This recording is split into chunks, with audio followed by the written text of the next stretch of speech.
Emily, did you see my AI generated photos? I did. They were, wow. Let's I want you to really like gut reaction, talk me through either individually, the ones you remember, or just the overall vibe of them.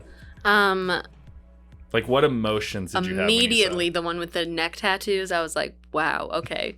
I feel like that was maybe your favorite though. I feel like you were like, I could be that cool. I want a neck tattoo so bad. We never talked about this? No. Like I so bad. When you have a giraffe neck like me, it's just a canvas waiting to be painted, and I want to cover it in a tattoo. So Are you gonna do it? No, Annie would divorce me. Honest, I'm gonna be really real. I was like, it was kind of a lot and not super your vibe, but I also like saw that AI photo and I was like, Danny could pull it off. Yeah.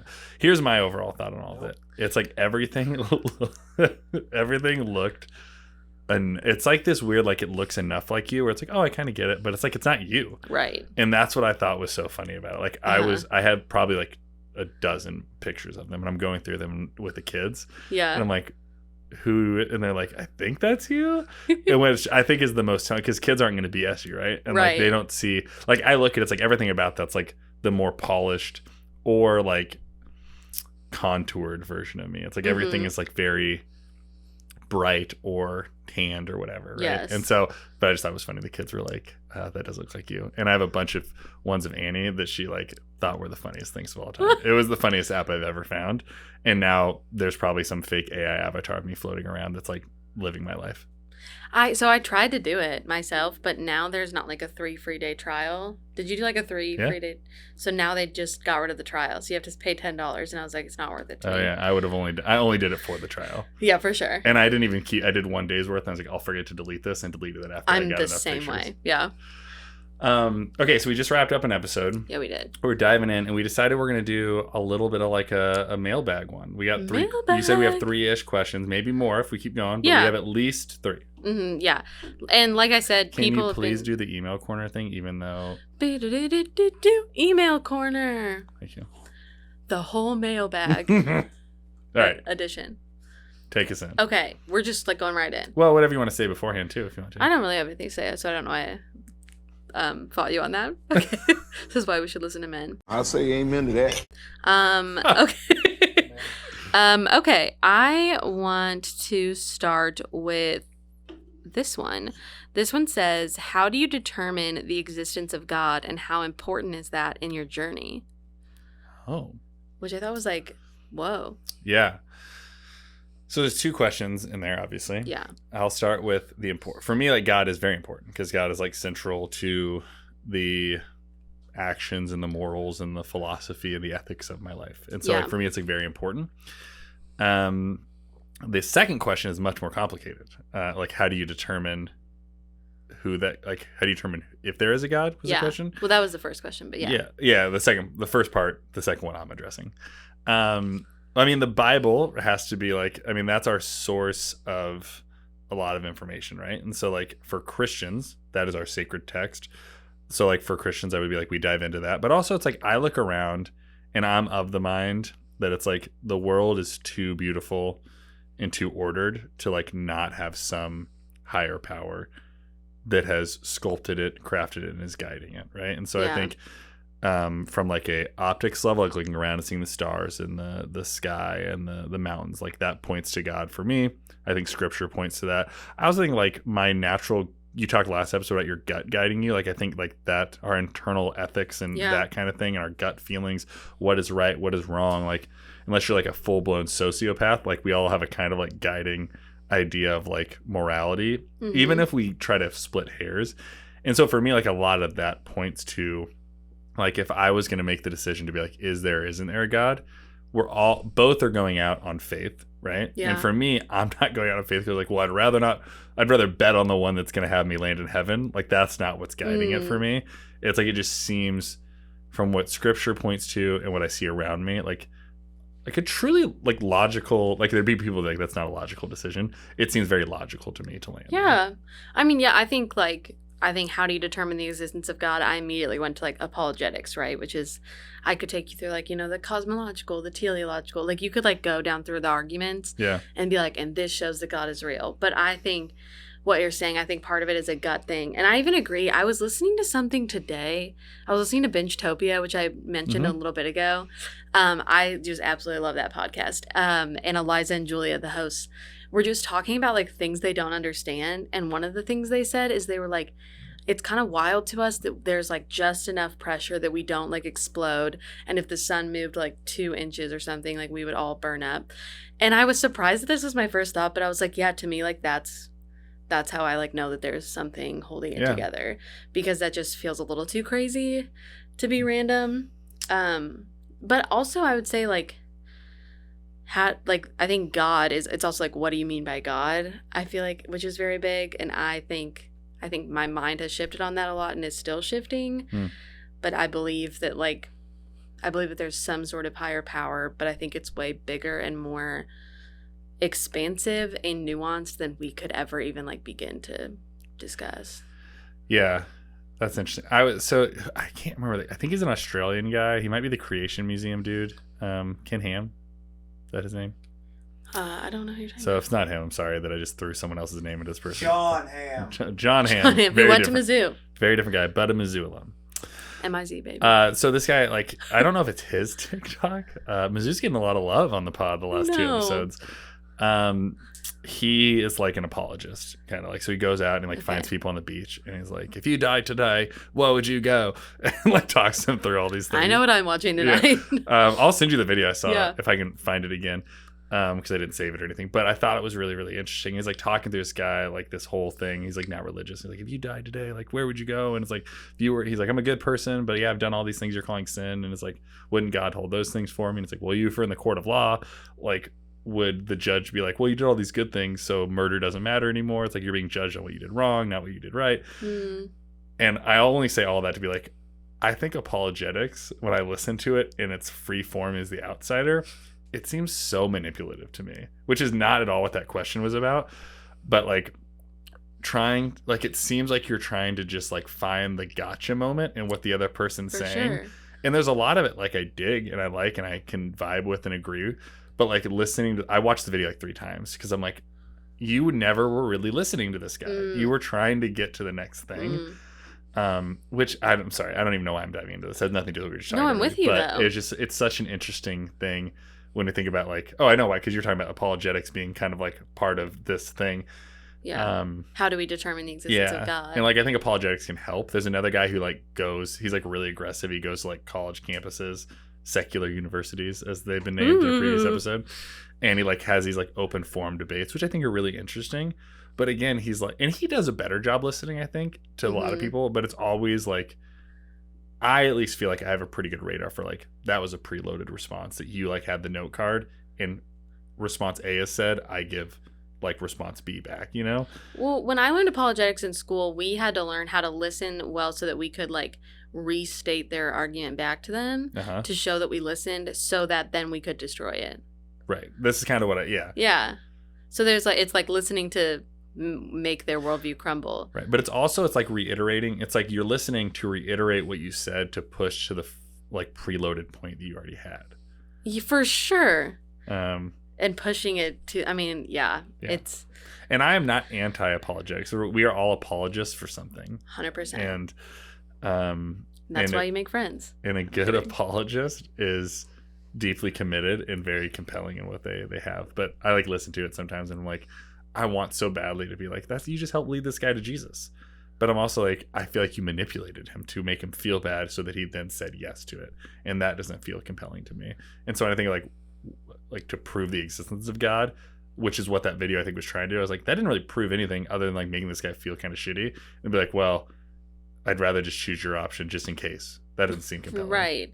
And maybe there's also cameras around and I'm just like, yeah, it's fine. I agree with you. Like, get out of my face. And this guy handled it better than most, actually. Like, he like never like really backed, which I was intrigued by why they posted it. Because it wasn't like, a lot of them were like slam dunks. Like the other guy's like crying and like, I need Jesus. And this guy is kind of like, I mean, I liked what you had to say, and I hope you agreed with me because I felt like I was pretty smart. And I was like, this guy like never backed down. I heard a quote one time that said, if you're going to rip off someone's roof, it's your responsibility to make sure they don't get rained on. Saying, like, if you're going to go and just, like, crumble people's worldviews, then like you have to offer them something better, which I think is interesting. And I like the idea of like responsibility, but I think if that's how we view apologetics, we've missed the point. I think we've made it a lot more about how can we dismantle other people's thoughts instead of just being like, here is why I'm convinced. And even you just said like we're all apologists for something. Yeah, we're not all good apologists. Well, but also like I love Chipotle. Chipotle is my life. But I've never been like, whatever your favorite restaurant is terrible, and here's why. Yeah. Now you have to love Chipotle. That doesn't get my point across. Yeah. I also think the roof analogy is really, really interesting because I think all of us, like, I think atheists, right, like that are like have their Christian friends. You talked about your boyfriend and like not talking about his religion and theater world, music world, whatever, theater world. Like part of it was because he didn't want them to try to rip his roof off, which like maybe people would do. And then hyper conservative Christians might do the same thing. One thing we're not always good at is providing a new roof. We're like, my job is just to tell you your roof sucks. And then I'm just getting rained on in my house, right? Like it's like I would argue you probably shouldn't be in that conversation unless you have something maybe not more compelling, but at least something to offer them in return after you're trying to deconstruct and rip their roof off for them. I'm 100% with you, but I think what I'm trying to say is like, why are we ripping roofs? Like, how is that compelling to anyone? Okay, now rain is in their house. Yeah. And now you've made them desperate, and that's manipulative. Right, yeah. And I think that's where the analogy shifts. Because it's like, like I said in the last episode, it's like, I think like Jesus really matters to me, right? So like I would want Jesus to matter to other people. Mm-hmm. But if the way I'm going about sharing that is like ripping everything off for you, that's probably not the most compelling way to go about it, right? Right, and I feel like people wouldn't really want to be your friend. Yeah. Like it's kind of a one-time conversation. Like that guy, think about it, like that guy isn't, Ken Ham or whatever, isn't going around and like creating relationships. Right. No, yeah. Playing the long game, some would say. Some would say the long game.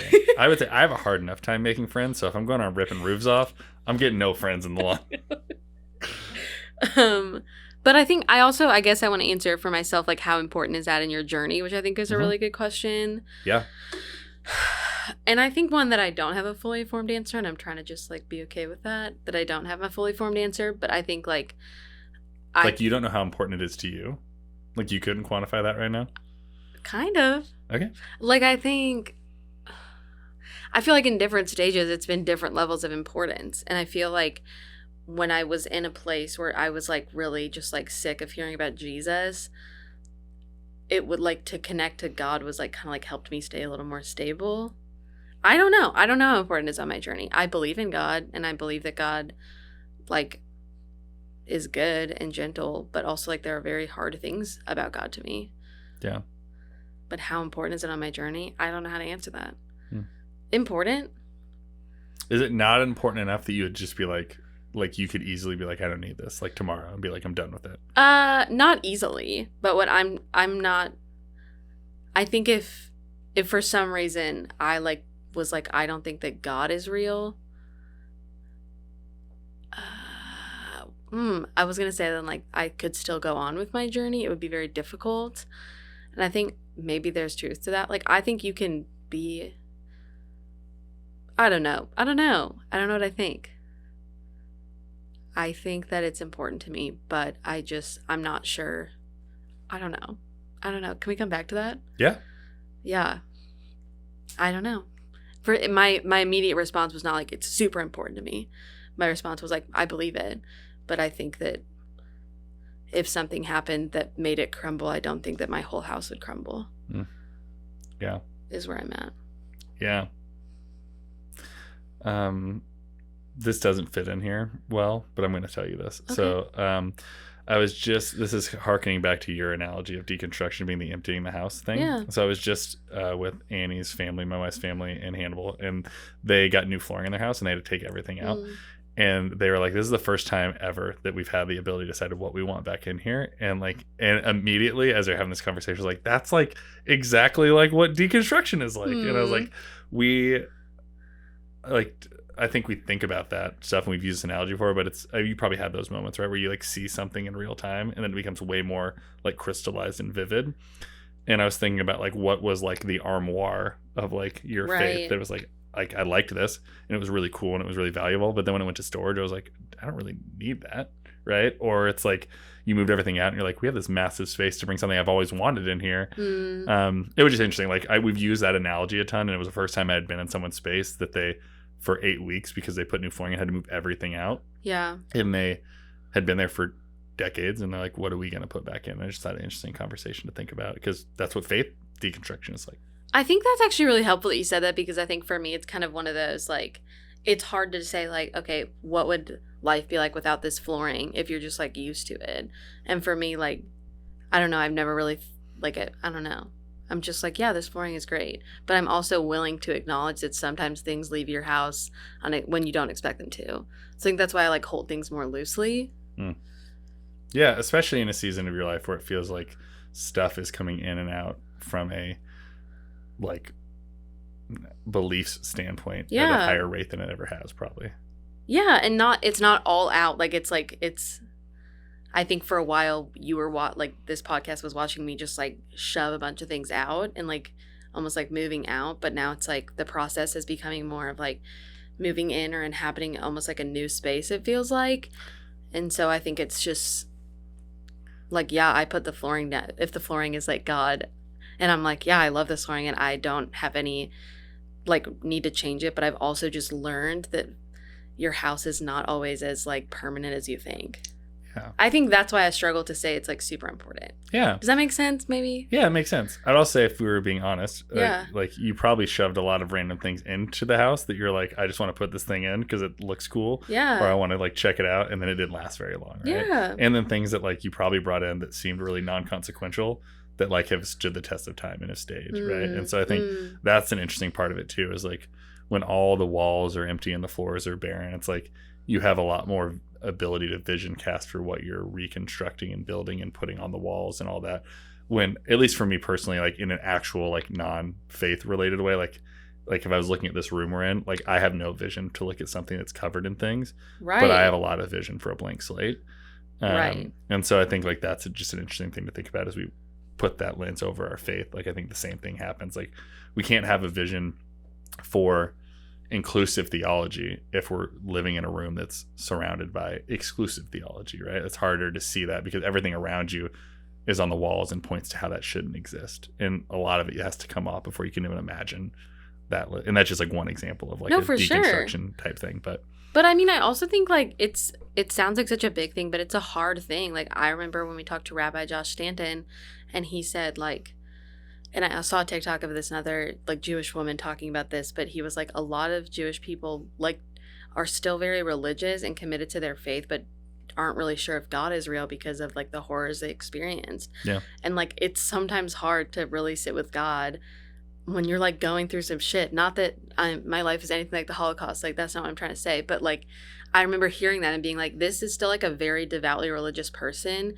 who cares deeply about, like, what he believes about the world and holds the existence of God pretty loosely. And I just remember finding that pretty powerful. Yeah, like the need for certainty and, like having all your ducks in a row, so to speak, like, wasn't there for, like, Ags was one of the things I still remember from our conversation. Like, Josh and I are friends outside of the podcast, and so it's like we talk from time to time. He's actually doing my brother's wedding, which is cool. Aww. But like, I remember him saying that and, like, resonating in a deep way. And again, like, the things that him and his friends and family members and whatnot have had to, like, atrocity wise go through are nothing in comparison, or my things are nothing in comparison to those. Right. But it does give a really interesting lens to, like, how much the importance the existence of God is to our faith in God, which is an interesting that's, like, kind of where thing. I'm at. Yeah.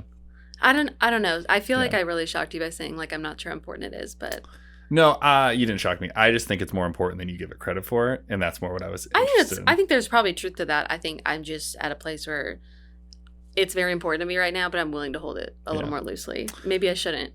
Yeah. My suspicion was I just thought you didn't want to, like, put your flag down on this for the sake that, like, what if X, Y, or Z thing happens? And you were trying to dance around it because you didn't want to put your flag down on it. That was what I felt, but I don't know that to be true. That's not how it feels, but maybe, I don't know. Maybe that is true. Yeah, I don't know. Okay. What's our next one? How to teach the faith to kids without trauma. Yeah. So what I'm assuming that means is, like, we've talked a lot about how like your upbringing can really like mess with you about like, okay, well, I thought that I heard this even though they were saying this. So like you have kids and you are teaching them the faith, I'm assuming. And like, what does it look like for you to try to do that and not like give them religious trauma along the way? That's a good question. Like, It's a great question. Someone asked me at the well about like, how do you tell the importance of Easter without like diving deep into the fact that there's this dude getting murdered on a cross? Like, how do you tell the importance of a crucifixion, which is brutal and graphic and all that, to a 7-year-old? Or I could think their kid might have been 3 in this, like, which is even harder, right? Because it's like those concepts aren't even like rattling around in there. And my kids have asked a lot of questions like, well, why did Jesus have to die on the cross and all that kind of stuff? And I don't have a great answer for it. Like, I try to ask them a lot of questions, like help them kind of like curate an answer with me based on like where they currently are, like intellectually, like rather than me just being like, it's not helpful for me. Like, well, there was sin in the world, and so God sent his son to die for it. Like that, they were like, well, what is sin and why did he have to die? Like, so I would rather ask them questions than to try to like give them a really clear cut answer.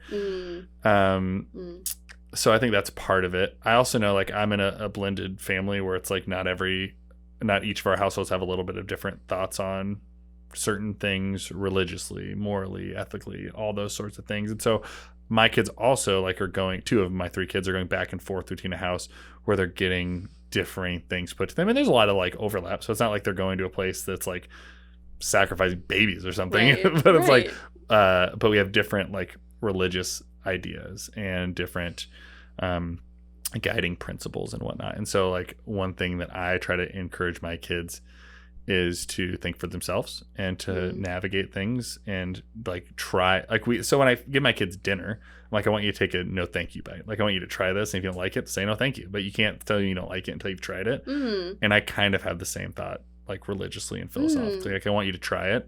And if that means like they want to try every other, like I'm not going to stop them from checking out other faiths and traditions and all those sorts of things. And like, and the Methodist Church isn't maybe the same way as the PCA is, but like if they like decide to not be United Methodist, like that doesn't bother me one bit. Right. Like, I would love them to be Christians because I think it's really important to me, and I think that it has a lot of value to speak into your life and a guiding principle and a really great story of life, hope, and resurrection that's all woven through that. But I don't need them to be a part of my specific vein of what that looks like. And I find like to the trauma question, like if I'm going to just like suffocate you with my beliefs, that's where the trauma comes in. It's not like, it's not necessarily about like really graphic concepts like heaven, hell, the crucifixion. It's like, for me, it comes down to like, how are you sharing those concepts and how much autonomy are you really giving them? Like the reason that there's a pastor's kid trope and that they all go crazy is because they're not given freedom to think for themselves. This is actually an overgeneralization, but my guess and observation would be because they're not given a lot of like autonomy and they're not trusted and they're not thought as intellectually like smart enough to be able. So I'm going to tell them everything, and if they get out of line, then they're going to be chastised for that. So I don't know. Like it's a interesting question as a father of a 9, 7, and 2.5-year-old, because we're going to see the proof in the pudding down the years, right? Yeah. And so when 25 years into the deconstruction, when my kids are guests on it, and we can talk to them and be like, how much trauma did you have? Right. So it'll be interesting to think, but that's at least my initial 2 cents on it. I mean, I think those are like really good philosophies. I think the idea of like asking kids questions gives them that agency that a lot of people don't feel growing up in religious spaces, which I just think is, and also just makes you like think for yourself, which is just an important skill, and not just to blindly accept things. Yeah. But I remember the lady that I student taught for, she's like pretty agnostic, and her husband is like pretty atheist. Like he's like, religion is wrong. Like we're not teaching our kids that there's any God. And she said this, she was like, I actually would probably disagree with my husband on that, because she was like, I believe in religious literacy, which is saying like, I want to equip my children to see like all of the different options and be able to navigate them well, and then they can make an informed decision. And she was like, and this was interesting. This was super interesting because she's like a very progressive agnostic. And she was like, it would be pretty hard for me if my kids became like diehard conservative Christians. And she was like, but that would be a challenge for me to like practice what I preach, and being like, they disagree with me. And she's like, and I hope that I instill them like the values that are important to me. But at the end of the day, if I'm really going to equip them to make a choice, they might make a choice that I don't like. And I have to trust like my own parenting that I've done enough. Yeah. I think that's like so true to all, like, I'll have the same tension and the same struggle. It's like, how much do I really hold that value? And because like we want, like, our parents wanted intellectually like bright children, and I don't know very many that would be like, I don't want to provide you the opportunity to like explore and figure these things out. Though they may not want you to land somewhere else, but like, I really want my kids, as much as I care about this, to land where they land because they care about it. 100%. And if they are doing it because they think they have to, that doesn't feel genuine to me, because it's not. And so that's really interesting. And I would actually really side with her in that, like, because I do think the far extreme of either being like atheists, like, I don't think religion matters. I think that's like, so I'm not going to expose it to any. I think religious literacy is really important.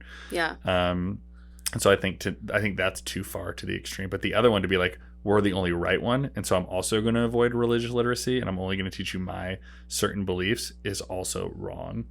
And I remember, like, I used to take debate classes because I would always debate topics that were different than mine, because I was taught very early on, you can't know what you believe unless you know what other people believe, and you'll know more strongly what you believe if you know what other people believe. And like, but also like, I've been converted in beliefs of like debating something and be like, I'm debating this to like learn more about it. I'm like, I think they might be right. Like, and I've switched teams, and I didn't feel any shame for that. I'm like, I think that was just a more compelling argument. Right. And like, I want my kids to have that same level of like navigating the ins and outs of things, and being, not holding things super tightly, like you said earlier, like holding it kind of loosely. And if they have something that feels better in their hands and it fits, like, I'm going to cling on to this thing. I'm so with you. One thing that I was thinking about, maybe a difference, is like with her, she's like, I can like trust my parenting. And I think if you have a faith in God, there is a little bit more of like, okay, it's not all up to me, and like, God, I can trust that the Holy Spirit or God is also like guiding them to a place that's like best for them. But which is maybe a little more comforting than just like, here's religious literacy. But I know I talk about this book all the time, but just like, it's freaking Life of Pi, where this kid, he's like, I'm like, Hinduism is compelling, Islam is compelling, and Christianity is compelling. And then they're like, his parents come to him and go, you have to choose one. No one is allowed to have three. And he looks at them and he goes, I'm just trying to love God. And I just think that's such a powerful image of like this kid finding religious literacy on his own, and really, and like talks about the like meeting the different aspects of religion that compelled him, and being like, I'm doing my best to love God. And it's like, I don't have children, but if there's anything that I could want for my children, it would be just like that they are trying their best to like find the story that helps them navigate life and like love God, you know, whatever that looks like for them. Yeah. And I think an interesting thing in this is like navigating the tension you feel. Like, if I believe this to be true, how do I give you that ability? Like, how do I give my children that ability to like have that autonomy, right? Well, I think something is true, but also like being like, I want you to find it. And if you don't, I think that's where people find the tension, right? Is the friction. It's like, well, I think this is true. I kind of just assumed, I said all those things, I thought you'd land where I was. And now like, I have to navigate what to do when you don't. And I think that's where the rubber meets the road in it, and it gets really, really hard for people, is because that's like a really beautiful sentiment. Like, I'm just trying to find God, and I think all of the God, like, it's all true, or whatever Pi says in this. Is that his name? Yeah. But we, in a book, as we read that, everyone gets the feels about it. Like, that's so dope. But like, I know a lot of Christian parents would be like, in real life, if their kids said, I'd be like, you're crazy. Like, pick the right one, because I don't want you to burn in hell. And I think the implication, what we believe the implications of right belief and wrong belief are, we talked about this, I don't think in the last episode off camera, like, I think everyone is indoctrinating their kids, whether they believe they are or not. I sent you, did we talk about this tweet in the last episode? We didn't. So I sent you a tweet of like these kids being prayed over. Like, they're probably like my son's age and a little older, so like 9 to 13. And they're like all speaking in tongues. And the tweet said, and crying. And the tweet says, this is what indoctrination looks like. I think that's probably true. Also, a bunch of really conservative kids at a young Republicans thing, or a bunch of really progressive kids at a young Democrats thing, is indoctrination. 100%. And the Democrat ones would be like, this is just me teaching them right belief. And so would the conservatives.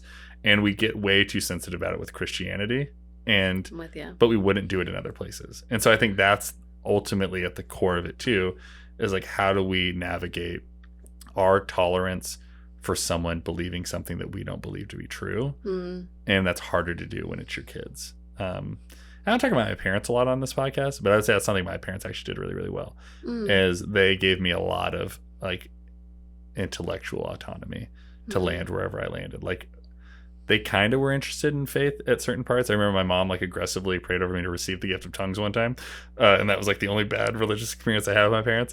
But like, other than that, like, my parents are kind of like, and even in that, they're like, well, this probably isn't your thing. So it's like, and they were just cool with it. Right. Yeah.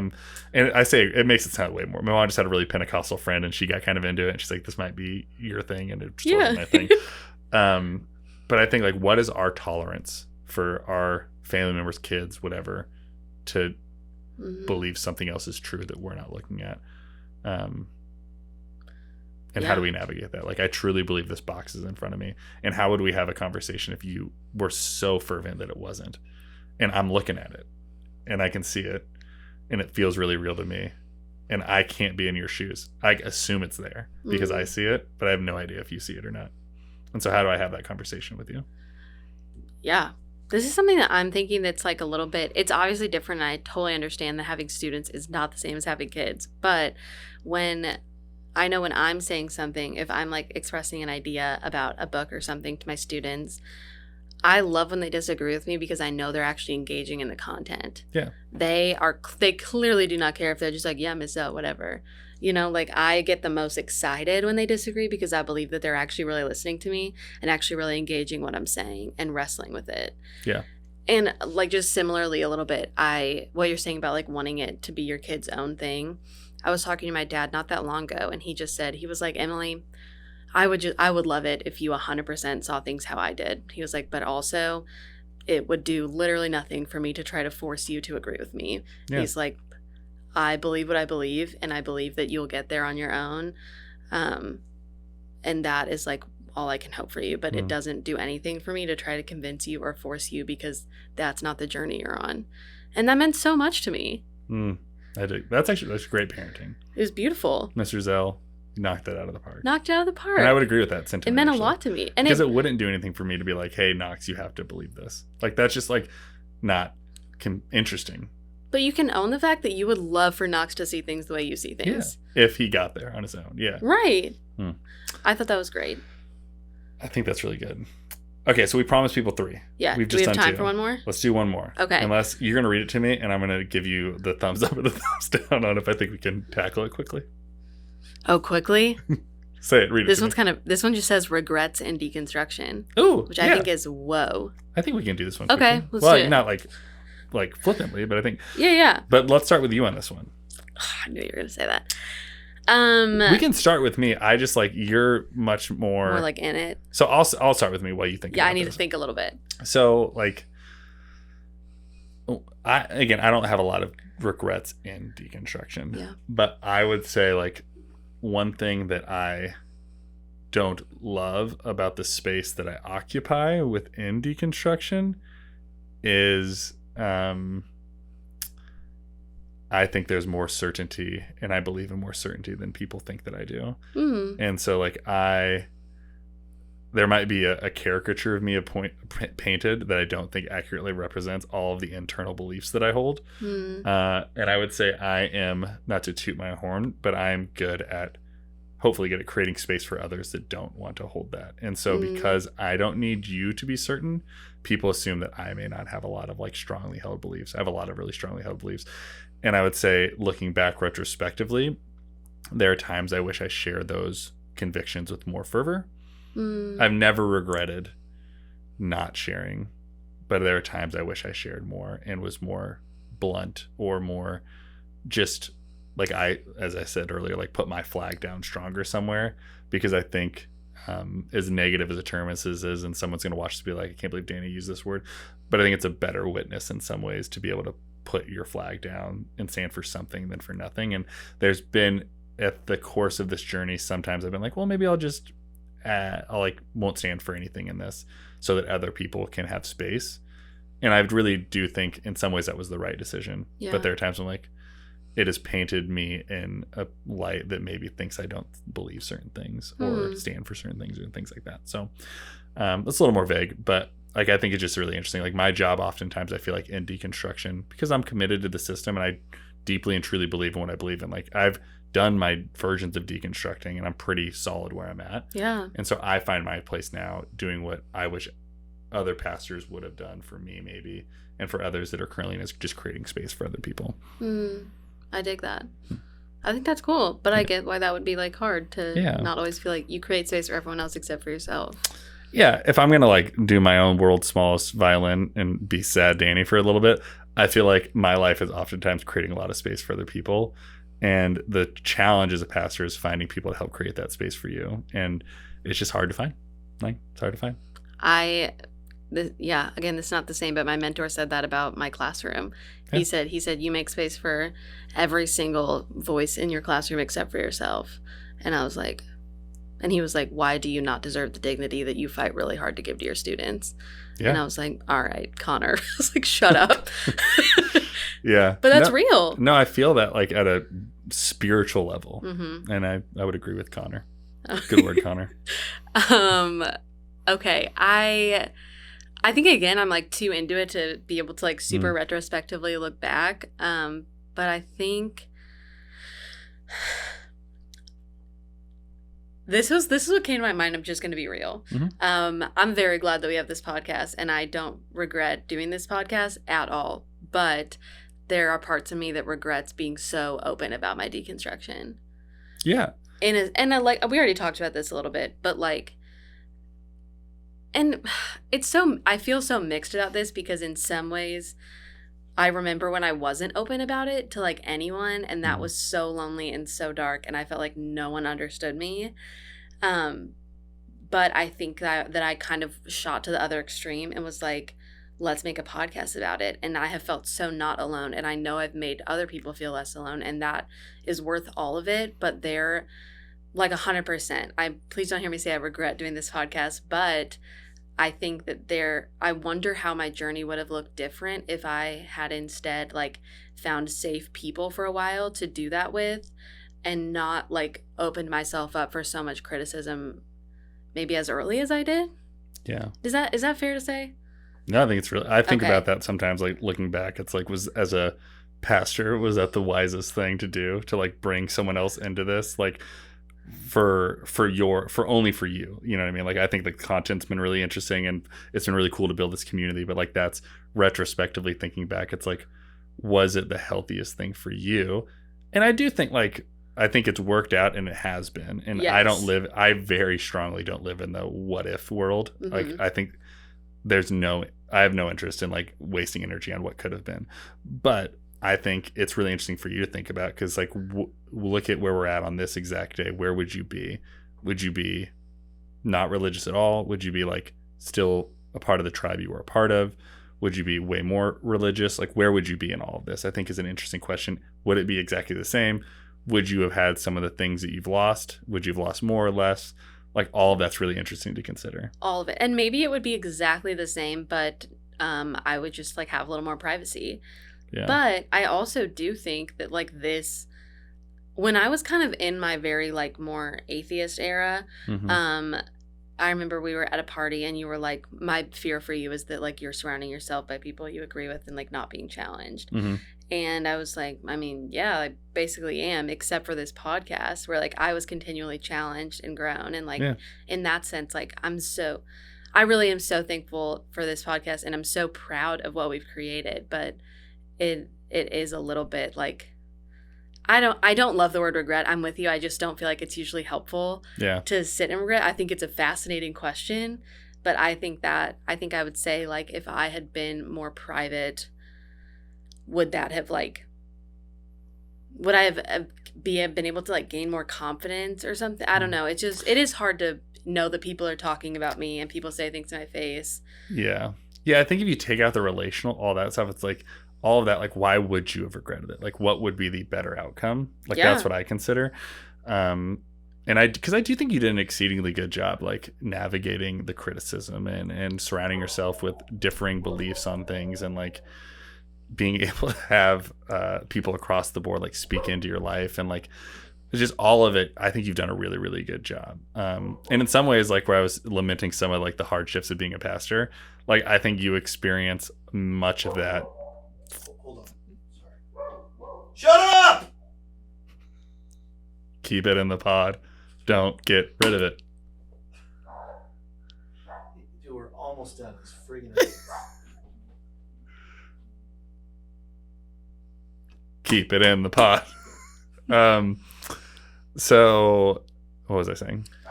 Oh, I think how would it like, be that different? well, so no, what I was saying is like I feel like for you, like some of the things I was lamenting about being a pastor and it being hard, you're experiencing all the exact same things. Like this is your church and your congregation, and like in many ways you're both receiving pastoring and something, but I think you're really like pastoring a lot of people. Like I think I'm the pastor, you're the comedian. I think you've been the pastor to a lot of people in this, and I think that's like been really, really helpful for people. But the negative of that, so like I wouldn't use regret. We both kind of agreed like maybe we wouldn't use that word. Yeah. But the negative, there's always impacts of everything, positive and negative. The negative is maybe you haven't always felt like you've got the care you've needed, or like maybe you haven't always got you've been giving a lot but maybe aren't always being able to be like invested in that regard. I don't know if that's true or not, but that's like I feel like you're giving a lot, and that's my observation of you through this is like what does it mean to sit and rest and just consume when every week we get together and we you talked really early on like we're picking the scab every week, and so how does it heal when we're picking it?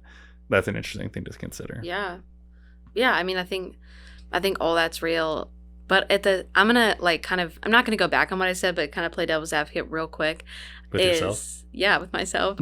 I think that this forced me to, because I was thinking, I was like, so what opportunity did this like not give me? Did this podcast not give me? And my answer to that would be to pretend that I was still fundamentalist and nailing it when I was going through this journey.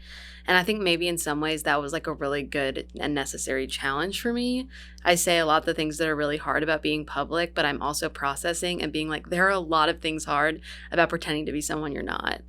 And I was like, if I didn't have this podcast, I could hang out with like old friends and be like, yeah, I'm fully with you. But it's like, okay, but what is, so the gain in that is I don't get pushback, but the loss in that is that those people don't know me. Yeah. And I don't know. So I think I saw that question. I thought it was really fascinating and I wanted to talk about it. But I think there's always like, I think maybe the question is like the negatives and positives of things of decisions we've made. Things you've gained that you wouldn't have got hopping on a plane with me and Dustin and going to Ohio. So dope. Mount University, which one of the people that attended just followed me on Threads. Amazing. So that was interesting. How are you doing with Threads? I think it's going to die. I mean, I think it's like someone said it interestingly, like social media should create like fill a need. They're just it's nice Twitter is what it is, and whatever you want to say, I just think it's going to die. I think that we've said that about everything Instagram's done, and it's continued to knock it out of the park. Hear me out on this. Did I already talk about this on the pod? Nope. No. They made stories, and we said that's for Snapchat. And then now what do we love? Instagram stories. They made Reels, and we were like, that's for TikTok. We love Reels. Now they made Threads, and we were like, that's for Twitter. I feel like we're going to end up loving Threads. I think it'll stick around. I just don't think it's going to be as cutting edge as people think. Also, a great follow that's like cringy. Go follow Dane Cook. He's pretty funny. Okay. Like cringy funny. Mm-hmm. Read his day 2 check-in thread. It's really it's bad. I love it. Okay. So let's wind this down. Wind it down. With a little trip to a place I like to call the recommendation station. We never called it that. That was so cute. Have we not? We called the recommendation zone. Okay. But the recommendation station is so cute. We're calling it that. Do you want to go first? Yeah, I would recommend trying hard things. I rode a jet ski or Sea-Doo. Is that jet ski? Is what it's called? Like sure. Like Sea-Doo. Yeah. And I got on it and I was terrified. It was like I wouldn't go above 13 miles an hour. This thing goes up to like 60. And I'm on it and like I'm driving and then Annie's on like behind me and I'm like, you just drive. Like I'm not into this. Yeah. And I essentially just got stuck on this thing because no one else wanted to ride it. And so I'm like driving my kids around and like they're kind of scared on it. And I'm like, they didn't want to go over and I'm like, we're just going to try. And then we got up to like 25. And then we get off and I get the next one. I was like, hey, Joe went to 25. We should try to go to 35. And kind of like convincing myself to go faster. And we got like I got all the kids to go. Like we like maxed out. We're hitting like 60 on this thing, cruising down. Maybe bad parenting. But I was like, at the end, I was like, you know what? Like I like to adventure, but I'm also cautious. Mm-hmm. And for me, it like takes me a while to build up to things. And like, I think trying hard things, I would recommend. I think I would give yourself time to build up to it and not be like, I have to go 60 miles an hour the first time I do it. Like we're cautious for a reason. And just try things. Like it was a lot of fun. I had a lot of fun at the river. I love that. And I would have never thought I would do that because I kind of hate the water. I'm like pretty close to being terrified of open water. And it was a very fun experience doing something I never would have thought I would do that was riddled in a lot of my fears. I think that's awesome. And I think like I was just listening to a podcast where they were saying in adulthood, we often avoid things we're bad at because we have a little more autonomy. Whereas as a kid, it's like, you're going to ride this bike and you like have to do it.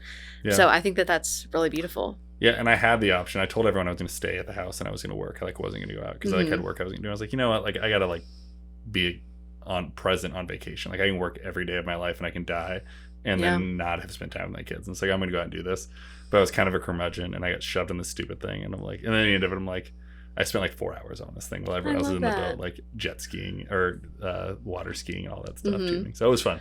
The picture you posted on Instagram of Gracie going is just absolutely fantastic. It was pretty fun. What were you guys peekaboo. talking about? We were playing peekaboo. And so it's amazing. Me getting ready to go here and her, she had just pulled off of it. But she looks like, Danny, listen up, is the face. It was very much like I caught a fish this big moment. Yeah, it was really cute. Yeah. My recommendation, I like just started this, but I'm getting pretty into it. I've heard a lot of people have recommended it to me. BoJack Horseman. Oh, yeah. Have you watched it? Like it wasn't my thing, but people, I didn't know they were still making episodes, or is it? Maybe. So isn't that a Daniel Tosh show? I think he's like. Couldn't tell you. I think it's his thing.